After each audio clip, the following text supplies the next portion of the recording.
Hello friends, Assalamualaikum. I'm Mr. Welcome share করব how to use text alignment, text direction and cell margins in MS PowerPoint Bangla.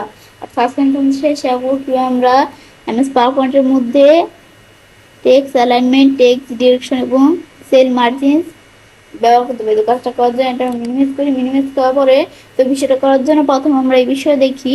এখন আমাদের এখানে বিষয়টা করার জন্য আমার কিন্তু এই পুরো টেবিলটা সিলেক্ট করা থাকতে হবে। সিলেক্ট করার পরে এখন আমাদের কিন্তু বর্তমানে এই বিষয়টা কি দেওয়া আছে, আমাদের এখান থেকে এই অ্যালাইন টপে দেওয়া আছে এবং এখান থেকে কিন্তু আমাদের এই যে এটা আমাদের অ্যালাইন লেফটে দেওয়া আছে, টপে লেফটে।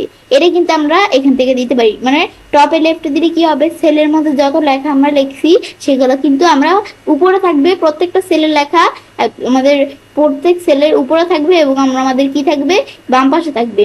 আর আমি যদি টপ সেন্টার দিই তাহলে আমাদের উপরে থাকবে সেলের এবং মাঝখানে থাকবে। আর এটা দিলে আমাদের এই সেলের উপরেই থাকবে কিন্তু আমাদের এখান থেকে ডান পাশে থাকবে। আর আমি যদি এই সেন্টার দিই তাহলে কি থাকবে, সেলের মাঝখানে থাকবে আর আমাদের ডান পাশে থাকবে। আর এটা দিলে সেলের মাঝখানে থাকবে এবং আমাদের একবারে মিডিয়াল পয়েন্টে থাকবে। কথা আছে আমি যদি এটা দিই তাহলে আমাদের কি কাজ করবে, আমাদের এই সেন্টার ভার্টিক্যালি। আর এটা দিলে তাহলে আমাদের এই সেলের মাঝখানেই থাকবে কিন্তু আমাদের বাম পাশে থাকবে। আর এটা দিলে কি কাজ করবে, সেলের নিচে থাকবে, বাম পাশে থাকবে। এটা দিলে সেলের নিচে মাঝখানে থাকবে, এটা দিলে সেলের নিচে আমাদের এখান থেকে কোথায় থাকবে, এই ডান পাশে থাকবে। এগুলো আমি নিজেদের মতো দিতে পারি। আমি এখান থেকে ধরো এই দুইটাই দেখাই দিলাম। দেখানোর পর টেক্সট ডিরেকশন। এখন টেক্সট ডিরেকশন যে করবো, আমরা কোন রোটা করব, আমি সেই রোটা সাইডে সিলেক্ট করে নিতে পারি। টেক্সট ডিরেকশন আইসা হরিজন্টাল দেওয়া আছে, আমি যদি রুটেড অল টেক্সট এটা দিই তো এভাবে থাকবে, আমি যদি এটা দিই এদের এরকম ভাবে থাকবে। এই যে আমার মানে যে এখান থেকে পরে এই যে স্টেক এখানে এটা দিতে পারি। পরে মর অপশন সাইজটা নিজেদের মতো, এই মর অপশন সাইজে কি করতে পারি, নিজেদের মতো সেট করতে পারি। ভার্টিক্যাল অ্যালাইনমেন্ট কিরকম থাকবে আমরা চাইলেই এই যে এখান থেকে কিরকম থাকবে নিজেদের মতো দিতে পারি। মিডিয়াল সেন্টার দিতে পারি, পরে আমার মধ্যে দেওয়া আছে এগুলো কিরকম রাখবো, হরিজন্টাল দেওয়া আছে, মার্জিন সেগুলো আমি দিতে পারি নিজেদের মতো। ক্লোজ করলে বিষয়টা সেট হয়ে যাবে। এটা আমাদের কোন টেক্সট ডিরেকশন করে দেওয়া আছে, সেল মার্জিন। এখানে যদি আমরা ক্লিক করি, এখানে ক্লিক করে দেওয়া আছে আমরা এখান থেকে কিরকম রাখবো, সেটা কিন্তু এখানে এমন দেওয়া আছে, আমি নাম দিলে এই নাম থাকবে। তাহলে এই যে আমরা এখান থেকে টেবিলটা প্রথমে সিলেক্ট করে নিতে হবে। এখন এরকম দেওয়া আছে, নাম দিলে দেখো নাম থাকে, পর আমরা এখান থেকে নর্মাল দিলে নর্মাল দিতে পারি। তাছাড়া নিচে এগুলো আমরা দিতে পারি। এখন আমি যদি কাস্টম মার্জিন চাচ্ছি তো আমার নিজেদের মতো কাস্টম ভাবে মার্জিন সেট করতে পারি। তোমাদের টপে দেওয়া আছে, আমি ধরো মিডিয়াল সেন্টার, বটম সেন্টার এগুলো আমি কি রাখবো, রাখতে পারি। টেক্সট ডিরেকশন কিরকম থাকবে, আমি হরিজন্টাল দেওয়া আছে, আমি যদি এখন স্টেক এটা দিই, দেওয়ার পর আমি যদি এখন এটা একটু প্রিভিউ করে দেখতে চাই তো প্রিভিউ দিলে এরকম থাকবে, দেখাচ্ছে।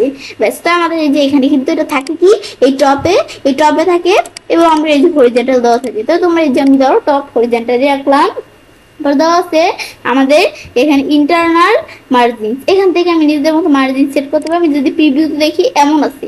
এখন আমি নিজেদের মতো যে মার্জিনটা সেট করব, আমি লেফটে কতটুকু থাকবে, আমাদের এই লেফটে আর রাইটে কিন্তু আমাদের 1 ইঞ্চি করে দেওয়া, আমাদের মানে 0.1 ইঞ্চি করে দেওয়া আছে। আর আমি বটমে আর টপে এখান থেকে 0.05 মানে হাফ ইঞ্চি এমন করে দেওয়া আছে। এটা আমি দেখলাম। এখন আমি যদি আমরা এখানে একটু বাড়ায় দিতে চাই তাহলে লেফটে একটু বাড়ায় দিলাম, রাইটে একটু বাড়ায় দিলাম, টপে আমরা ধরো একটু বাড়ায় দিলাম, বটম একটু বাড়িয়ে দিলাম। ব্যাস, এগুলো আমি চাইলে একটু নিজেদের মতো দিয়ে নিতে পারি। এখন যদি আমরা প্রিভিউতে দেখি এরকম দেওয়া আছে, এখন ওকে দিই, এ দেখো সেল মার্জিন কিন্তু পুরাই চেঞ্জ হয়ে গেছে। ব্যাস, এটা কিন্তু আমি দেখলাম এই দেওয়া থাকে। আবার আমি যদি এখানে এসে নর্মাল দিই, মানে নর্মাল যেভাবে থাকে সেভাবেই থাকবে। ব্যাস, আমি এভাবে চাইলে সেল মার্জিন সেই বিষয়টা সেট করতে পারি। ব্যাস, এটা আমি দেখলাম, দেখার পর এবার চাইলে কাজটা করতে পারি। এবার আমরা খুব সহজে এমএস পাওয়ার পয়েন্টের মধ্যে টেক্সট অ্যালাইনমেন্ট, টেক্সট ডিরেকশন এবং সেল মার্জিনস ব্যবহার করতে পারি। ফ্রেন্ডস, আমার আজকে ভিডিও তোমাদের ভালো লেগে থাকে তোমার চ্যানেলটি সাবস্ক্রাইব, লাইক এবং সবার সাথে শেয়ার করবে।